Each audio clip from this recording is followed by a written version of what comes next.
You got up, you kept going, that was in there.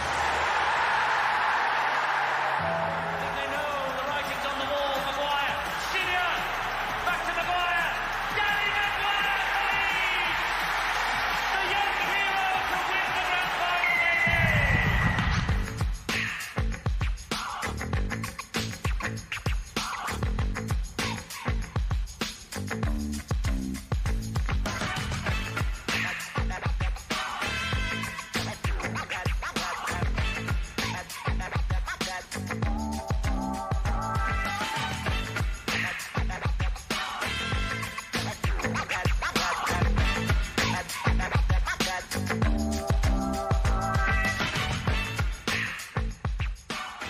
Hi, everybody.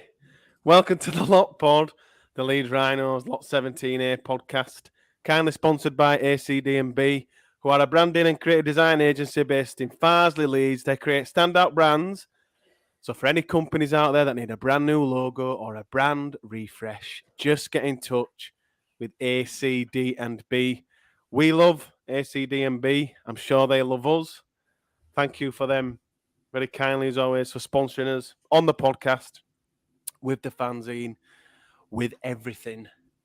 This is a real happy, cheery Lot Pod. I kind of listened back to the mailbag we did, and first of all, I've been suffering diabolically with hay fever. So on that, and add to the fact we had to talk about Leeds and Wakefield again, I sound like I had a peg on my nose and a cloud over my head. I'm not that dour anymore. I'm back. We're back. Joining me as always, my right-hand man, my co-host, but our statsman. Statman Reese. I'm a stat. Freeze.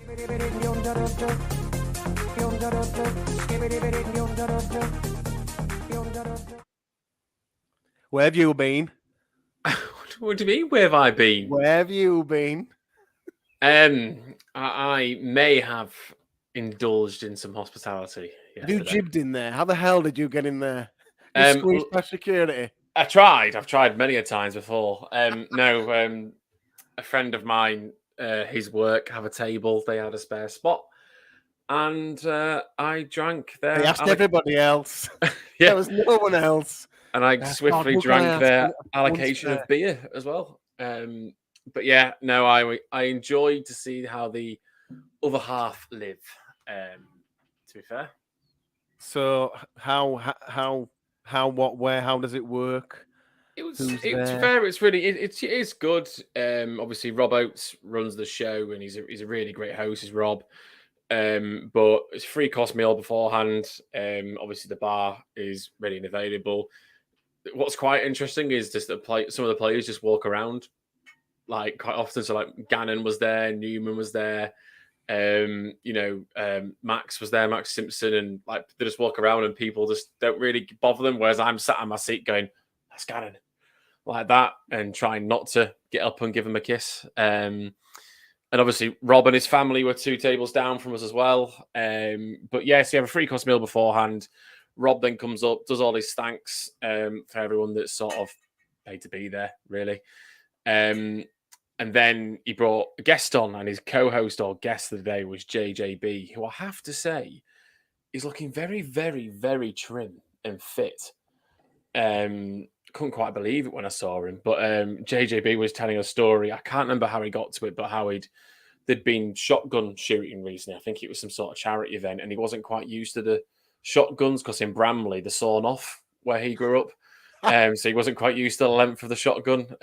But no, JJB was great. And then obviously you go. The only thing I don't like about corporate is people not being out for kickoff, whether it's the first or the second half. That bit always really annoys me. At the beginning of the second half, if anyone was in a south stand, you'd have seen just a lonely person sat towards the top in the middle with no one around him. That was me because I ditched everyone because I'm not missing the start of the second half.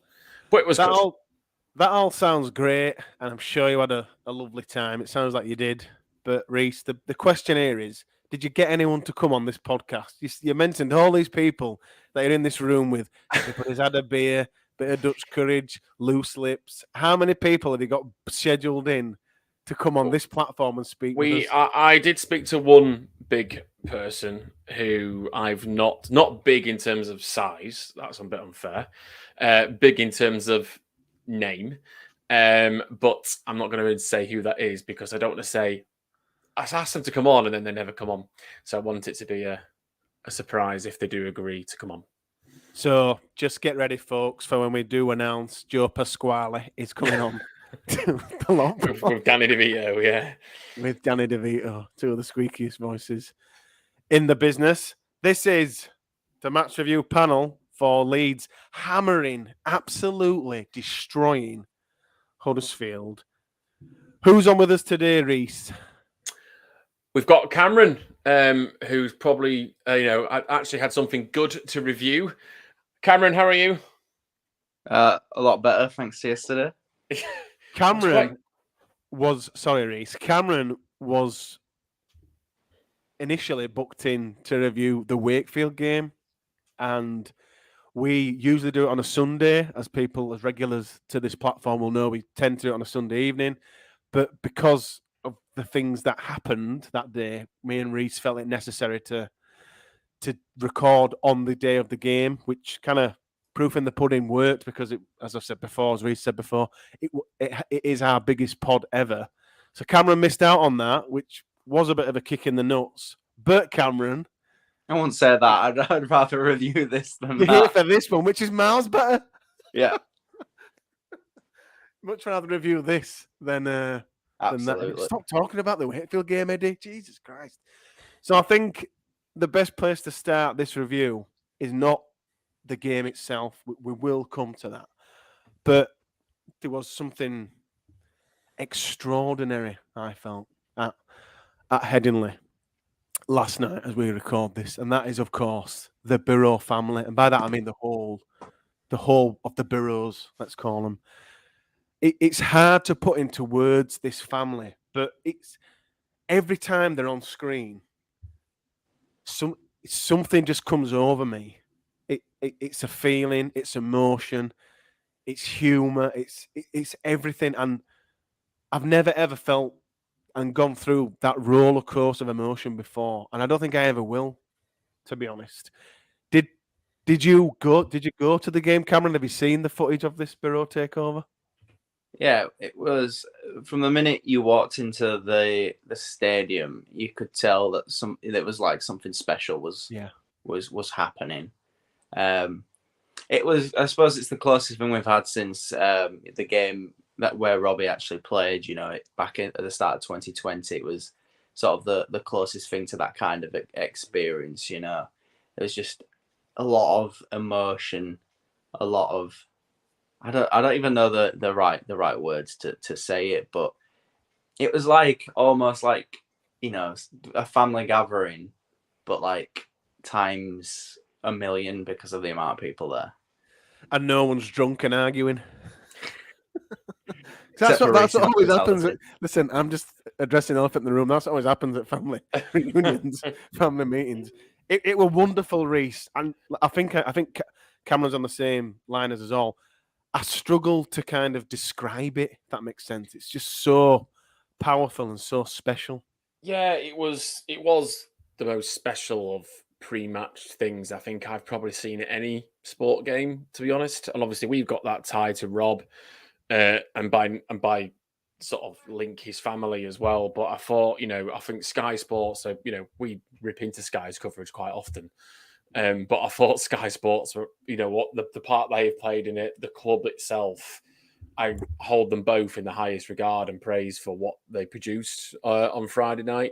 And what I was thinking about was quite often, when you watch the TV programs of Lindsay and Rob and the kids, or when Rob's been at the stadium before, I often get quite emotional, and I now and then drop a tear myself. But there was just so much joy in it on Friday night, and that was it was so uplifting, so humble. I just thought it was just absolutely brilliant. I messaged Rob Oates after because I thought unbelievable sort of presentation. I don't know what. Again, I'm losing the words now because again I can't quite fully describe it. But I just thought Sky, Leeds Rhinos, Rob and his family just deserve, and Macy and Mayer got to do the one thing that I've always wanted to do, which is shut Brian Carney up and put tape over his mouth. That must have been every rugby league fan's dream to do what Macy and Mayer did. Those two, and they just felt like they were born to do this kind of stuff. You know, just natural talent to be in front of the camera and do everything. So if that's what they want to do later in life, presenters or any, you can see from the get-go they are bursting with talent. Fair play to Sky. They quite clearly knew the angle. They knew what they had to do, and they did it. Everything from chucking buckets of grass over Barry. Everyone were on board. Everyone knew. I think it will, but I hope this is something that Sky, Channel 4, whoever with the coverage, just continue to push this MND thing and just grab it with both hands and kind of push it all the way and make it to an annual thing or 6-monthly thing. I don't care, but it was amazing, and I think that was probably the best place to start with them, their coverage and that beautiful family. I mean, the moment on Sky when it cut to Rob and Lindsay, again, I'm like, I'm enjoying the game because we're battering Huddersfield. And I don't even drink, as everyone knows. And as soon as he's on the screen smiling, I'm in bits. I'm just like, it's so powerful. It's that beautiful smile. He just doesn't stop smiling. Like, it's beautiful. He's just an amazing person, a human being. You know, the amount that you saw him. I mean, I don't usually like sit and watch back the start of Sky's coverage. You know, if I'm rewatching a game, I'll just go straight to the game. But like, I even got my missus down to sit down and just watch the Borough family takeover, because it was just that. It was moving, but it was just really funny. It was damn good television a lot of the time. And also, whoever had the idea to get, make the sound go all the way through Headingley so that we could all hear it in the stadium, that was genius. But it's just his smile, just his never-ending optimism, and the fact that he can still rip into Barry. that's never going to stop. I Barry. Enjoyed that. I enjoyed the question about Barry's discipline as well, like how many red cards he got, and Barry sat there going like that, just counting them all off, and then he said 2 of them. I thought they should have asked him how many meters was that try in the Challenge Cup final. Yeah, it does get longer and longer. I think it's 188. We're on currently. It's something like that now. But 188. Everyone deserves a massive round of applause. Huddersfield fans, when they were applauding him, even Ben Taylor, when Jackson came and gave him the ball, and just everyone played their own little part in that to make it such a special pre-match. I would implore anyone that hasn't seen it or, watch it back if you can. There's been loads all over Twitter just in pieces, but watch it all back because it was so special, unbelievably special. This is the match review panel for the game. Leeds versus Huddersfield, and here is how it sounded. Talk about your songs, talk about John 3:16. Austin 3:16 says I just whipped your ass, and that's the bottom line because Stone Cold said so.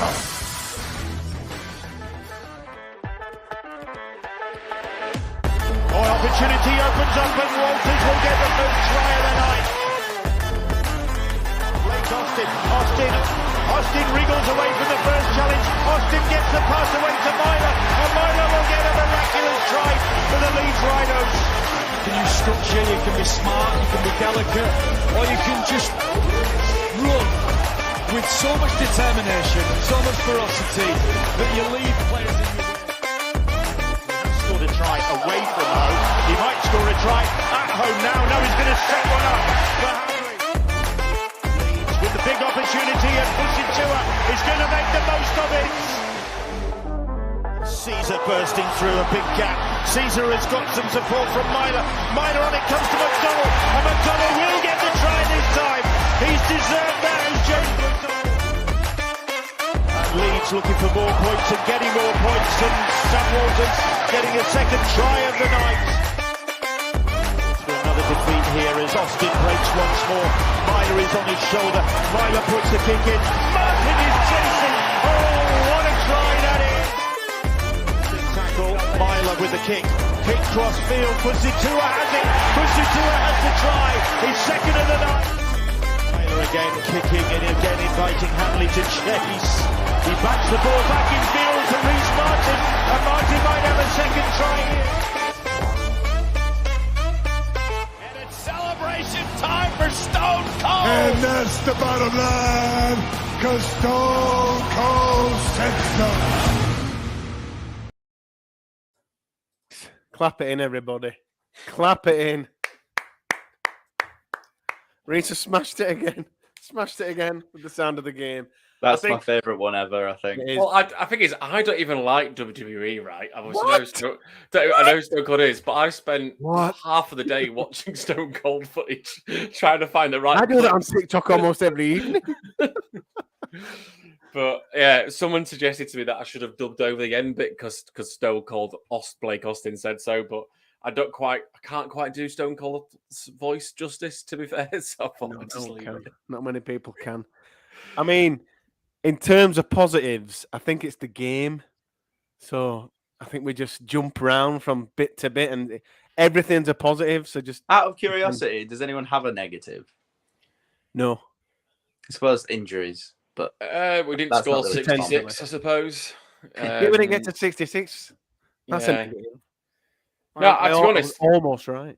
You can't. I don't think you can put a negative, Cameron, on it. I think you're right, and I think all everyone wanted was a reaction and a win, but we got that, and then some way more than whatever that. I mean, if someone had said to me, "We'll beat Huddersfield 54-0 after that performance against Wakefield," I would have probably laughed, and I would have laughed in the face. So, I mean, if you put I'm really pleased with Rowan. The 2-week break seems to have done them good, and just whatever was said, whatever was done, but the intensity, the purpose of the team was just leagues ahead of what we've seen this season, which again puts into the question of why are we so inconsistent? How have we been able to pull this out of the bag? That was something I was going to reference as perhaps the negative of the game is why isn't it like that every week? Yeah, but I don't want to go into that because I just want to celebrate how good it was. I will say. Oh, go ahead. Go ahead. I'm gonna just on the inconsistency point. Something that Rowan said in his press conference really stuck out to me as something that I've considered frequently this season, and it seemed to indicate that maybe it is the case. I do wonder if Rowan's the kind of coach who is literally just trying to pace the season. Because I can't remember the word for word what he said, but he basically hinted about literally pacing the season and making sure you peak at the right point, which is obviously something Leeds are famous for doing. So it does fill me with optimism that maybe we will find a bit more consistency in this sort of second half of the season, because I feel like it might have been the plan to actually kick it up a notch. Someone did actually tweet yesterday. It was a Wigan fan called Michael that said, if this is going to be the start of Leeds doing that really annoying thing where they're average for half a season, then turn into prime Melbourne Storm and make it to the grand final again, I'm going to be miffed. But after last night, my delusion's sky high. So yeah, grand final, World Cup challenge, 5 years in a row. Yeah. Welcome back. Just on that kind of everything that Cameron yourself has just mentioned there, on consistency. We scored tries quickly and early, and the Sky cameras cut to Rowan, and his emotion was exactly that. He wasn't cheering, he wasn't upset. It was he was saying like, that's right. That's what we trained to do, and you've just done it. It was almost as if he was saying, why haven't we been doing this? It was like every time we were scoring, he was just like, that's as if he was saying, you finally. Or you understand the assignment. It was almost if he was saying to the players, it's like you're clicking. So this is exactly what we've been coaching and telling you to do for the past month or so. But for the 2 games, Magic and Wake, you completely fell off. Do you feel, Reece, that we're a side that gets dragged down to our opposition? Because you think Wigan, we play really well. Both games against Saints, outstanding. Cass, they're dreadful. We play dreadful. Wake here, diabolical. And I can't even think of a word worse, maybe Cameron can, than diabolical. Do you think, Reece, that we're a team that for better or worse, gets dragged down to the team, to our opposition's level? I really hope not, because you should be motivated to They need win to snap regardless out of of who that, you're playing. yeah. But I don't know what it was yesterday, but it's that word purpose for me. It just felt like there was a purpose to that side last night in terms of they didn't sit back in defence. Whether Rowan's decided to change that and get off the line, but they were off the line, getting up in the faces. The set Just on that, sorry, Reece, just on that. Do you think, because that was a big change, the line speed, do you think they've had it out this week about that? Because to me, that really stood out, that line speed. So do you think in the week, 10 days, however long it was? They must have done. They've had 2 weeks off. They must have looked at it. And if Rowan's gone, players have said, we need to do whether it's players, whether it's Rowan, but I think to get that intensity back, that's probably one way to do it. And they were off the line. They were great in defence. The set completion was brilliant. You know, when we were finishing sets, we were either scoring a try, we were putting it within 10 metres of their try line, or we were forcing a 6 again and putting it behind. Some of the kicks we were doing. Someone's mentioned it in the comments, Paul Ramsden, saying one of the Caesars kicked that forced Sini to run back over the line into Fussy to tackle him over the line. Lewis Roberts tackled someone over the line once as well. Like, there was just just the purpose, the intensity was just so much better. And I don't know where that's been or why it hasn't been able to. I think we've always knew that we could do something like that on Friday night. But, I mean, the execution was just brilliant.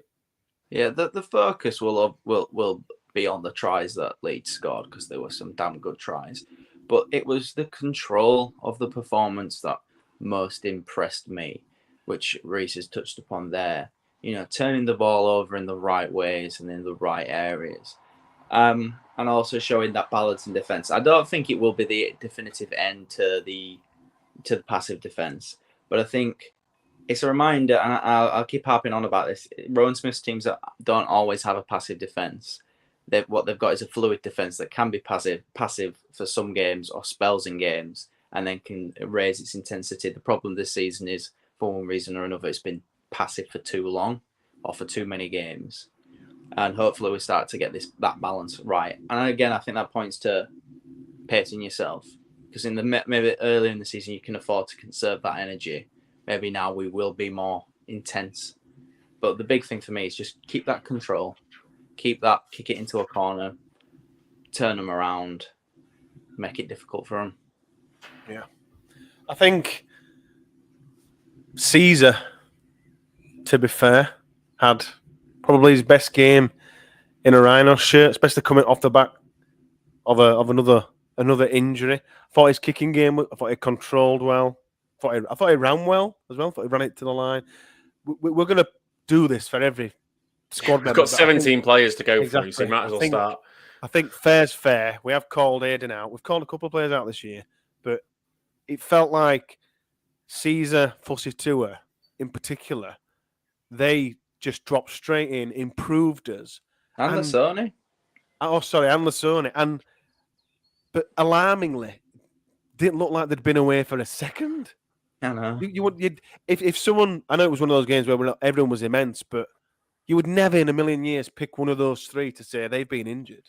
And how long's Fussy Tua been out? He's had 9 games out as Fussy. You never ever would have said that last night. And to me as well, just on rugby league, I've always found it quite alarming that when a player comes back from a long-term injury, 9 out of 10 times they go straight into the starting team and play 80 minutes. Whereas in football, on other sports, they kind of drip feed him in. So they'll say, oh, here's star striker coming back from injury. He'll come off the bench. And in rugby league, they just say, right, you're back. We need you. You're in. How did you feel of those two performances, of those 3 players, Cameron? I thought they were all outstanding, to be fair. And I don't use the word outstanding lightly. I genuinely do mean they were outstanding. I think picking up on your point about dropping players straight back into the side, I think we were fortunate with these 3, certainly Lasoni and Fussy Tua, with Rowan saying that if we had a game last week, Fussy Tua and Lasoni would have been fit for that game. So it was almost like they were kind of not drip fed in the way that they do in football, but they were fully fit last week, and then they had a week to get themselves match fit, if you see what I mean. But I thought all 3 were outstanding. I mean, Fussy Tua, that's the player we signed, isn't it? It's the player that we don't see that often. We saw glimpses of him last year because even when he was fit, he wasn't always that. But just his carries off kick returns, I would not want to be in front of that. And also, he's just his eye for a try. I mean, he was scoring tries before he got injured. I was quite impressed with how he started the season. He's just picked up from where he left off last night. You know, I'd really like watching him play when he's at his absolute best, and I just hope we see it more. You've already touched on Caesar. It's a very well balanced performance from a halfback, running, kicking, passing, basically everything he'd want. I'd ask the question again of him of why do we have to have performances like the one against Hull where he ran for what? Was it 14 metres he ran that day? And then he can have great 8 performances. Was it 8? Yeah. Was it 8? You know, he has performances like that. And then last night, you know, he does that wonderful break for James McDonald's try. And just like, what? It's chalk and cheese. It's two different players. Does he have a twin brother? Like, I don't understand. It felt like one of the only times really that Caesar and Austin really clicked last night. Like, and he actually, the whole spine. Yeah, I was going to say that. The whole spine was brilliant. I thought Jared was great as always. And obviously, again, quite a game from Jared. Jared doesn't tend to do things that stand out, but he ran a bit more from dummy half, but his passing was great. But he just defensively, just solid in how he leads that. Well, as always. But Myler felt freer last night. Like Myler would just seem to have that freedom to be able to pick. Yeah, he kicked well, but he just had that freedom to pick and choose when to join the line and when to support. I think Myler was brilliant. Austin, well, he just ran the show really. He's going to have his own section in a moment, Blake. Yeah, which we'll go into a bit more detail. And Caesar, Caesar was brilliant. And I saw it. I was all for having Sinfield over Caesar. I didn't really want Caesar in that shirt at all. But you know, I want more of that. And then on Fussy as well, and it comes back a bit to playing players in their positions. But we played Hanley at wing and Fussy at wing, and the carrying from the kick returns was so much better. Like Fussy will always go forward, and so will Ash carry on the wings. And when we've had Daryl and Tyndall crabbing across the pitch, we're not making any meters going forward. I'm a crab man. Just Fussy's drive on those kick returns just help us start those sets much better. So no, I was really pleased for Caesar, really pleased for Fussy. And then Lasone, we've got to talk about his one big moment. I mean, I'd love the moment we're talking about is he makes a carry, but it does like a big fucking battle cry. Screaming as he's about to hit the line. It's amazing. I'm sure everyone listening to this, everyone, if you haven't, go on Twitter. It's on Leeds Rhinos. You can hear Barry saying it's like he's taking off at Leeds Bradford Airport. Like, he just does a full-on scream before he runs in. I mean, I almost really think that should be the bog standard for any prop that's running in, but that's why I love rugby league, is someone going hell for leather, screaming, knowing that there's 3 players waiting for him, but he doesn't give a fuck. And he's running in as hard as he can. And equally, there's 3 players waiting there to tackle him. Although one of them, Jack Ashworth, got completely bopped off. I got bullets. And got taken off the pitch because he got injured as a result of trying to tackle Lasone. My question is there. What is he screaming? What is he screaming as he's going in? And I'd love people on our YouTube live chat now to tell us what was Sam Lasone screaming as he was about to hit the line there. The battle cry. I'm genuinely obsessed with it. I said on Twitter earlier. I've watched it about 1,000 times. I don't know how many views the video has, but 1,000 of those are me. I'm just like, wait. The fear, you know, of the defensive line. He's a big enough guy anyway. The fact he's running in screaming, what? He could have been singing Little Mermaid or something. Bang. Oh, obsessed with it. I think it wasn't just that carry, there was it? Because there was other carries that he was doing as well and stuff. And in fact, all the props carried really hard last night. But obviously, Sam will get that big moment for just that carry. But you felt that carry. Like I know the footage after it has helped it and it's elevated it. But on the night when the carry happened, the crowd were loving it. That carry in particular. He was loving it as well. I feel like he gave off the impression that he was just genuinely really enjoying himself. And when your players are doing that, you're on for a winner there.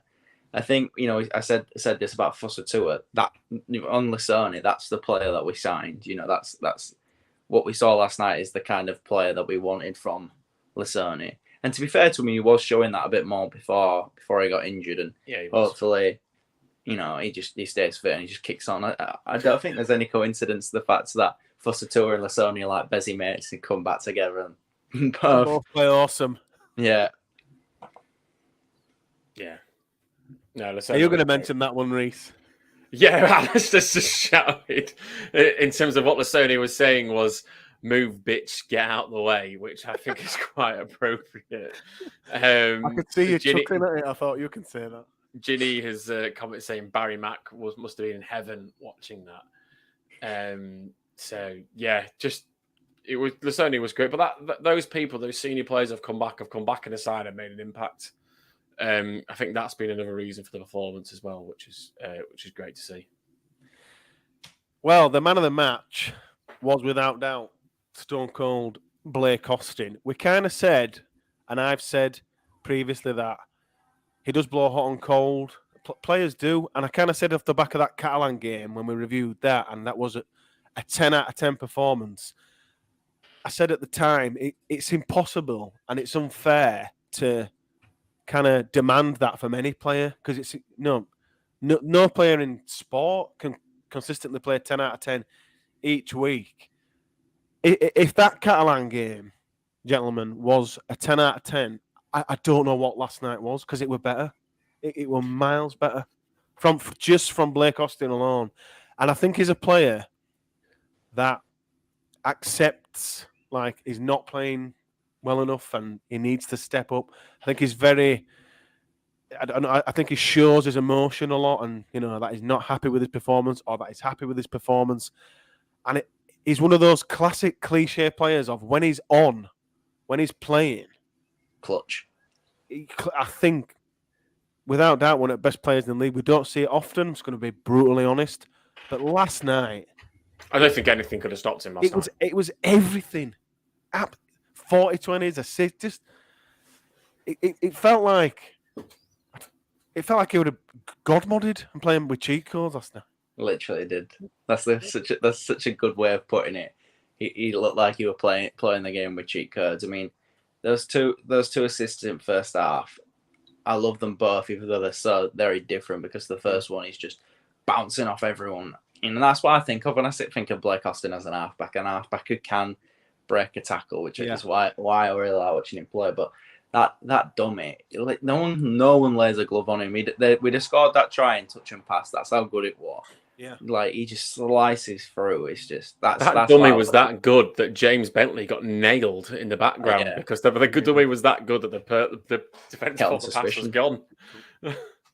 But yeah, I mean, Ginny's asking in the comments, should we be keeping Austin? I've been tempted this year to keep him for another year, and after last night, I'd be giving him the contract now.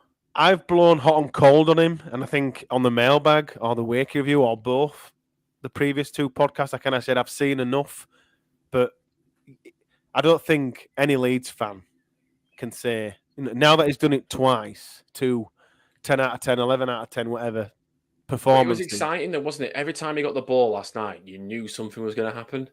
Yeah. In that, we haven't really had that excitement from a halfback that often from the Leeds players, probably since your Lord and Saviour left. And last night, when he got the ball, I was like, he's going to do something here. You could just feel it. Your edgy seat. It went exactly. Gets the ball. Is he our only player that you feel like that with? Like when he gets the ball, he's going to do something. Newman is probably the only other player that I can probably produce something out of nothing that I get excited about when they get the ball. But Austin, he was on. Nothing would have stopped him last night. And the form that he's in this season, he's 15 games, 15 assists, so he's creating a try a game at the moment.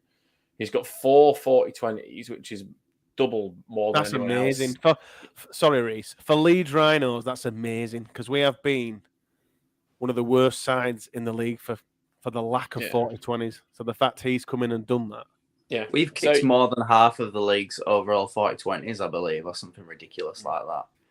So the total in the league is 17, and he's kicked 4 of them, so not quite half. No, but I meant that the team has. Oh right, yeah, team. Yeah. That might have changed actually. With Myler and C's have got one each. Yeah, Myler and C's have got one each. Yeah, so we've actually got 6 foot 20s and shit. A few weeks ago, that fact were true. It was seemingly other people have caught up, but I mean he's such an enjoyable player to watch. He's Blake Austin. Would it be a smart move from the club if they were to announce shortly this week, next week, that Austin was re-signing? Do you think that would lift? I don't think you need any more lift after Friday. No. I don't think I think I know some people were not refusing to enjoy Friday night and were like, "Well, we've got to do that next week." Well, screw that. Enjoy the fact that we just absolutely smashed Huddersfield. Enjoy the now, yeah. And back them to do it the next week, because I will back them to do the same next week. But no, I don't think we need it in terms of a lift. I think we need it because it's the right decision, though. If it's the right decision, then yeah, I think. I mean, and to be honest, at the moment, I think it probably is. I think it's absolutely the right decision, because I think, Pat, you don't want to have to embed an entirely new halfback combination, and if you're getting rid of him, and I'm assuming Caesar will be staying around. I might be wrong there, but I'd assume Caesar will be staying around. You just want a little bit of continuity, I think, and also, we say he blows on cold, and he does. I'm not lying about that, but Reece just read out the stats there that you don't have those stats if you're playing bad more often than you're playing good. Yeah, it's probably about 50-50. And I'll add to that even when he plays badly, I don't think you can ever question his effort. I think a good example would be the Wakefield game, right? He didn't, by his own admission, he didn't have a good game, and he almost got to the point where he probably trying too hard, and that's why he had a bad game, because he was trying to make amends for earlier mistakes. But from my perspective, you could tell that he was trying. He wasn't giving up the ghost. Yeah, he'll put his hand up and he'll play the game as he sees it. Talk about stats there for Austin. Reece, do you have the team stats for us? I do, yes. Obviously, 9 tries for us, 247 carries. Meters was 1,713.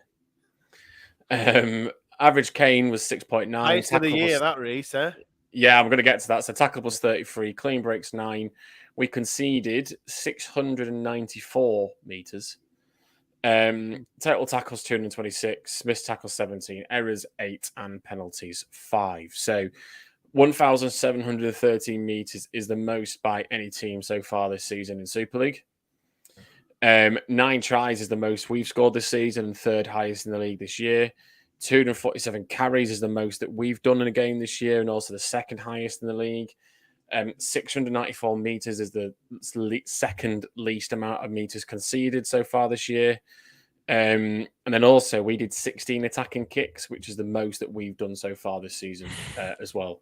So loads of positives from the team stats. And then into the players, we had 7 players over 100 meters and 2 players over 200. So Ash Hanley made 222 meters. Martin, 203, Fussy 2, 155, Aledzki, 150, Walters, 132, Austin, Jesus 120, Lasone, 104. Oh my God. So that's 3 props over 100, which is the first time that's happened this year. But Hanley's 222 was the most by a Leeds player this season. It was also a season high for Fussy 2, Aledzki, Walters, and Lasone. Oh my God. Caesar actually had the most carries. I'm purring. Caesar had the most carries with 28. Wow. So again, showed he took the ball, took the ball. Play, Aiden. Fair play. And then tackles wise, Bentley led with the tackles. And then assists wise, Myler got credited with 4. He had 3 kick assists, didn't he, in the second half alone? Yeah, probably. And then he had one for Fussy 2. That Martin try, by the scrum, way, that Martin try was gorgeous for the kick through. And then Austin led the way with tackle bus, which was 5, which felt a bit low for me, considering 5 of them probably came from Myler's first try when he went through about 4 or 5 players. So the stats were very, very good. Amazing. Let's hope we hear more stats like that Yeah. next week. Just on you mentioned obviously Ash Handley's meters. I thought he had an understated performance insofar as he was very good, but obviously wasn't the headline grabber. Took his try well though, and should have had. That's just Hanley on the wing though. Yeah, and that brings into my wider point is that I hope that this is the end of the Handley at fullback and centre experiment. I by no means think he's terrible in either position, but just play to his strengths. He's a winger. He's absolutely 100% a winger, and not only is he a winger, he's one of the best wingers in the competition. Yeah, if not the best. I mean, obviously I'm biased, but yeah, he's the best. When I compare him to other wingers, I don't actually see any way other wingers are, on level with him, in my opinion. But I don't really see anyone who's cut above him by any means. He's got everything, and just use him in that position. We just look so much more balanced in attack because we had two genuinely class wingers. What about his pass? For the final one. Yeah. I was like, what? How the hell has he done that? It was almost a bit What like a ball. just out the back, but with the What a ball in ball. the air, there's a tap back. That was amazing. probably The commentary did not do that justice. They called it lucky. The commentary did not do that. That was an amazing piece of skill. And the commentary, I know I don't want to bag Sky, but they really should have made a big deal of that. That's a highlight reel ball, that. But the problem is there's no camera angle of it. There's no because all the cameras in the south stand, you can barely see it. I don't know if you've watched the behind the game footage on YouTube that came out about half an hour ago, a bit before we went on. Yeah, and you can't see that either there because that's the closest camera to it. But Phil Daly's filming the person in front of his back, so you can't see it either. But no, it was a special offload. It wasn't the best try of the night though. I don't think. I think what was your favourite try? Because for me, there's a load. Martin's first try. Yeah. With the kick through from Myler to Martin, but it was just a break beforehand, and then the fact that there was 3 players chasing ready within the supporting Myler. I think that one was probably my favourite. I really liked the play off the back of the scrum for 52ers. Yeah, I enjoy a set piece try. McDonald's try was good as well. That way, yeah. I liked Yeah, I was going to bring that one up. I love that. I love it when a halfback, goes on an inside shoulder and just carves through the gap behind the ruck. Yeah. Absolutely love that. And then the support play and the way McDonald sort of catches it and then pivots. He sort of changes the direction that he's running as he catches it. I think it's Senior who's there just to totally take him out of the equation. Just left him for dead. Absolutely loved that. Incredible. Reece Martin back in form. I don't think Reece has been out of form. Only to his incredible high standards, should I say. I think he was caught out defensively, certainly in the Castleford game, but that was an overall problem. It wasn't just him, it was both edges in the Castleford game defended absolutely woefully in my opinion. They just got caught out so much. But yeah. He's our top try scorer. Yeah, he knows that. He knows his way to the trial. Yeah. He's got a bit of pace in him, but no, I don't think Reece has ever been out of form. But yeah, it's been good for him to see that try. I tell you, who else I thought had a good game when he came on was Corey Johnson. Yeah, what an offload! One. Hang on, before the offload, he put Will Price in his arse. I love that. He did. I mean, Will Price. How the hell is he rumoured to go to the NRL? Well, he is signed. Not even rumoured. Is he going? Yeah, it was confirmed that he's going at the end of this season. Before this season, I'd be finding a clause to get out. And I wish him all the best out there. But I'll be amazed if he plays 5 NRL games. I wanted to prove me wrong, but Corey just sent him absolutely flying with what I think is Corey's weekend. I think he just palmed him off, sent him flying, and then. It one of those where Corey doesn't even look for the offload. Yeah. He doesn't look to see who's supporting. He just assumes or knows someone's going to be there and just out it goes, tap in for Walters. Who also had a very good game. Ginny's saying, what do you think of Walters' performance? That was bittersweet for me. It leaves agreed. It leaves. Well, I was at the table and this people obviously on this table for my mates were going, I've never seen rugby league before. Going, he's quite good, isn't he? That number 22. Said, he's going to Wigan. I don't know if either of you heard, but when he scored, they were singing "Sign Him Up," and I was just like, they can't sign him up. It's gone. It's gone. Let it go. Let it go. Yeah, if it's true love, he'll find his way back. My argument to it though We'll is just have to get Tyler Dupree. My argument to this is that Holroyd would have been playing tonight if Walters wasn't there, and I would still have bagged Holroyd to get 2 tries and probably more meters than Holroyd's 10 times better than Sam Walters. 20 times better. 20 times better. He was 10 when he signed for Wigan. When Walters signed for Wigan, it's 50 times better now. That's going to keep going up week on week. Man of the match, gentlemen, is that a stupid thing to say? Thing is, I think everyone deserves a shout. I thought Myler was brilliant. Hanley was great, obviously. Martin was better. I thought Lewis Roberts Senior had a good game as well. You know, I think. Is there anyone we haven't mentioned? I'm going to go through the team now just to make sure. Donaldson. Dono had a good game. You know, none of them, but Sangre came on and didn't do a lot, but came well. Obviously, Cameron Smith had a bit of a... Cammy. Had a he played very well until he got bloody injured. He looks all right, though, compared to the bit behind the game. Thank God for that. Bentley was lively, wasn't executionary-wise, wasn't defended great, well. I thought he was quite good in the first half and sort of tailed off in the second. I mean, it's hard to shine when everyone's shining, but I did think he started off well, but was less noticeable in the second half. Have we mentioned every player? McDonald? I think now. Who else is on the bench? No, we have. I think we've done every single one. The other one was Aledzki. Aledzki. Ginny was just saying that it's not quite himself, and I don't think he is where he was last year. He's still working his way back up.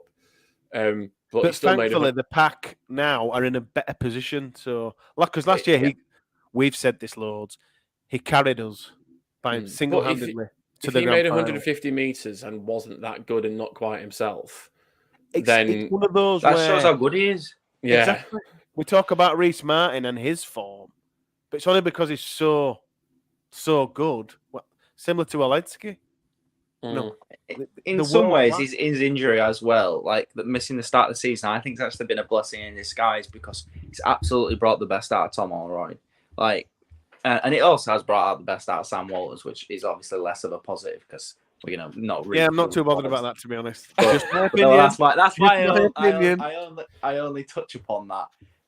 But you know, his absence has almost allowed other people to get closer to his level. Yes. I'm rubbing my hands about what our front row could look like for the next decade with Holroyd and Aledzki as 8 and 10. I think, you know, that really excites me. Yeah. Agreed. So what we've just agreed on then is that it's Austin. No, it's Austin. The whole side was man of the match. No, it's Stone Cold Blake Austin. No, I have not spent half a day going through WWE videos for a sport I've never watched for it not to be Stone Cold Blake Austin. The Lock Pod man of the match. Well done, Stone Cold. Welcome back. Love it. We've got a guest joining us now. He's running a incredible MND raffle. I'm sure just me mentioning those words, people will be thinking, yep, I know who this is. I know what Eddie's talking about. He's one of our regulars, Reece. He's definitely one of our friends. I'd call him a regular. A regular friend. There we go. A regular friend. Was very regular with us. Did loads of coverage with us over the World Cup. He's a great neutral. Recently did one or two of our drafts. It's good old Bry from 6 again. How you doing, Bry? Hiya, boys. Are we okay? New, Bry. No. I've got a couple of points on your game last night, if you will. Reece, with all your stats, Gil Goodson only made 15 metres last night for Warrington. Oh, yeah. That's all. And Joe Philbin missed 8 tackles. I completely forgot that there was other rugby league games last night. I got home after midnight. I texted you, didn't I? I was like, I completely forgot there was other games. Like Cass beat Warrington. That was at like 10 past midnight. I completely forgot there was other rugby league on because I was just. Reece was in it last night. Yeah, don't worry about what Reece was doing last night. But the other point is Blake Austin. I heard about what you were saying about Blake Austin. I think he should say he's in Palma de Mallorca every week if he performs like that.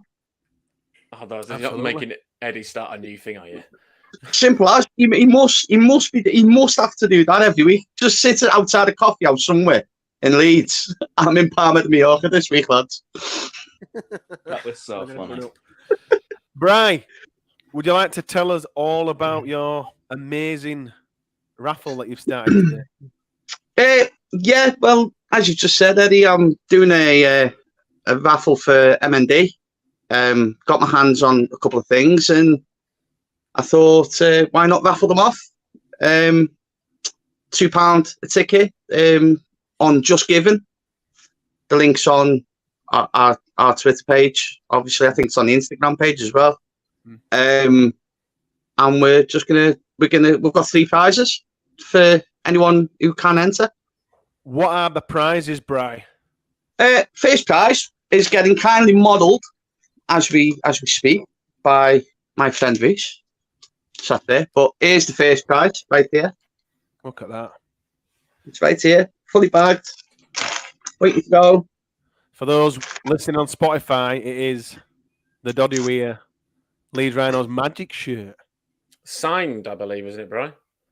Not yet, but it should be. Should be signed. Will be signed. Should be, yeah. It has to be now because I've mentioned it. Yeah, it's got to be now, seriously. Even if I've got a lot more work to do. Even if it's signed by Brian himself, it will be signed. It will be signed. Whoa. We never said who's signing it. We'll get It's signed by me after a few bevies next to Gary Edmonton on a Friday night. Second prize is signed. It's Kevin Sinfield's new book. Amazing. Which is on its way. It's not here at the moment. And third prize has been donated kindly by Brent Sheldon, otherwise known as the Omni Artist. Yes. And he has signed the back of this, and it will be framed, and it's a picture of Rob coming on at his last ever game. Heavenly. Amazing.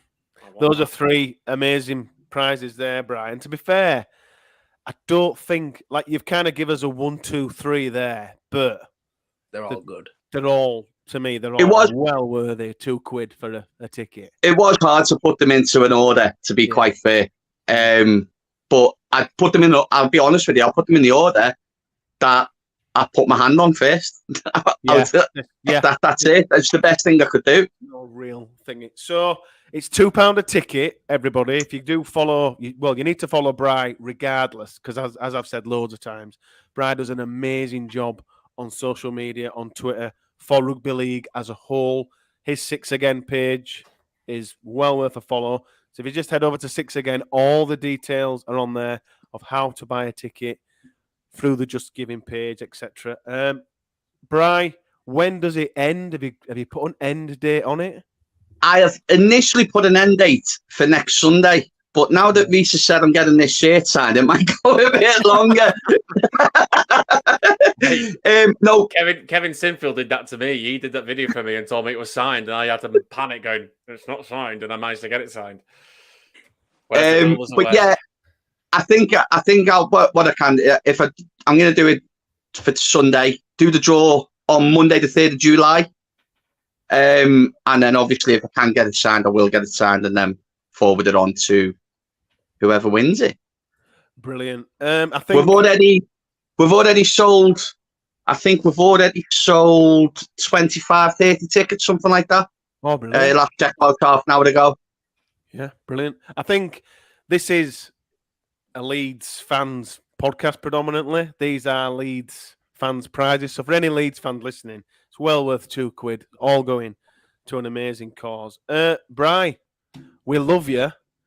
It's an amazing raffle, and you're welcome back anytime, my friend. Cheers, mate. Appreciate it. Take it easy, Bri. See you soon. Cheers, boys. Good old Bri from 6 Again. Please do, as I said, 6 again. 6 Again. We don't even know why they're given, do we? But do head over to Bri's page. Just follow him anyway, because he's well worth a follow. I promise you. You probably already do follow him. He's worth a follow. And then again, £2 a ticket. Sure, we'll all buy some. Everyone listen to this. Get a nice Leeds themed prize. So that's that. Leeds Rhinos, just to finish up on this match review panel, play Warrington Wolves next on Thursday, live on Sky. You don't change a winning team, do you, Reese? No, stay the same. You just stay exactly the same. Do you agree with that, Cameron? Tom Allroyd will be back. So is he back? He probably will be. He was training this week, and Nene McDonald will be back because if the game had been played on Saturday, if the game had been played today, he'd have been able to play because of the concussion protocol. I'm going to retract my previous statement and go Nene McDonald in for Lewis Roberts. And look, if Holroyd's not 100%, he's going to say it. He's going to say it now, Cameron. He's going to say it. He's going to say it. What? He's going to say it. Holroyd in for. No, I'm not gonna. I'm going to say I don't. If Holroyd's not 100%, then I don't think he should be rushed back because Sangare, played well. Walters played well. Lasone played well. All the props played well. Sangare has a bit of a. Yeah, he has got a bit of a niggle. So, if he has got a niggle, then Holroyd in for Sangare. I think you've got a good point there insofar as it's whoever's fittest, isn't it? Is Holroyd fitter having come back off an injury, or it will Justin be fitter having picked up a niggle? Will he be all right? So whoever's more ready for the game, I think, plays. I don't know what you do if they're all 100% fit. Probably just because I'm cynical. Sorry, Sam Walters. You probably get You probably get binned off then if everyone's fit. Nene has to come back in for Roberts at the bare minimum for me. If I kind of agree, if Holroyd is a little under, not fully fit. Someone's just commented Williams is a doubt. He's not a doubt. He definitely won't be playing what George Williams. Oh, there we go. Confirmed. Out for 5 weeks. Predictions, gentlemen, to finish this one off. Predictions for 72-0. Here we go. No, I think it'll be a bit of a closer game. Warrington a bit of a tough run at the moment. Obviously, I've enjoyed seeing the footage of one, Jill Dudson's meter stats, one, Cassiano getting fallen over like a leaf blower when he attempted to charge down for Widdop's kick. They got beat by Cass, so there must be pants, but we got beat by Cass, so twice, so we must be pants. No, we're not pants. Now we're ace. I think it's away, isn't it? Yeah. Yes. Yeah. So I reckon it's going to be a 28-10 to Leeds. Nice. Cameron, prediction? I'm going for a similar scoreline, and I'm not just riding off the back of Reese there. I had this in my head. I am often right, Cam, so I don't blame you if you do follow my judgment. I had this in my head before, and I promise you. I am going Leeds to win. I feel like we'll be riding the high. Warrington will ride in the low, as we've already established. Williams won't be playing. I don't know about Josh Drinkwater. He's not been playing for the last few weeks. So I'm going to go 32-14. I think it's another game where we get to enjoy lots of lovely tries. Before we finish up, are we going to talk about the transfer news that's come out today? We can do. Before I give my prediction. Yeah. I just didn't want the Lottie to end it all straight after his prediction. I was like, oh. We have been rumoured today from, is it the Independent in France? L'Independent in France. We've been rumoured to be signing, I'm probably going to pronounce this wrong, Michael Goudemond. Pretty much a second rower loose forward, I think. Can play prop from Catalan Dragons, 98 appearances, 27-year-old Challenge Cup winner. Is this, Reese, I think you mentioned it to me earlier and perhaps in our group chat, the replacement for James Bentley? Or is this, Reese, the replacement for Sam Walters if he plays prop? I think it's more a second row. Rowan likes his versatile players, but he's only 5'10", so he's not exactly got that. Yeah, that's really small. For a prop, I'd expect him to be a bit taller. Obviously, you're 5'0", so that's why you'd never be able to play prop. I think it's a good signing. Michael Gudemon's a good player. He's a good Super League player. You're not using a quota spot. Obviously, I think it sounds like we've lost out to Fitzgibbon to Warrington. It's rubbish. So I think it's a good move. To be fair, he's a proven Super League player, part of a winning side that just adds to that depth and that good squad player. It's not going to set the world alight, but do a very good job. Hot take. I think this is a better signing than Fitzgibbon would have been. 100%. Fitzgibbon's crap. And that's not. I'm glad we didn't sign Fitzgibbon. I know what you're doing, Eddie. You're just being your usual Telling the biased truth. self. I'm actually being honest with my Me opinion too. here. What are you implying? Because we've seen it with Warrington. They've been burnt by a certain Australian signing. A lot of these NRL forwards that you bring in are they're a hit and miss, and we've already got a good pack anyway, and a pack that will be with us around, for 5 to 10 years. So adding an experienced player who's proven in Super League, I think that's in some ways that's better than bringing in a relatively big name from the NRL, because you know what you're getting. With any NRL signing, there's an element of risk, whereas there isn't much risk here. I don't think he's a player who has played well, as you said, he's played in a winning team, a very good pack, and in terms of who he's replacing, I feel like he's kind of a Zane Tetevano replacement as well, because of his. Oh, muting me here. Sorry, I meant to mute myself. Sorry. Did you see that? Just for those just kind of wondering what happened to Cameron there, Statman Reese just muted him. That is without doubt the rudest thing that has ever happened on this podcast. I meant to mute myself. All right, carry on, Cameron. Sorry.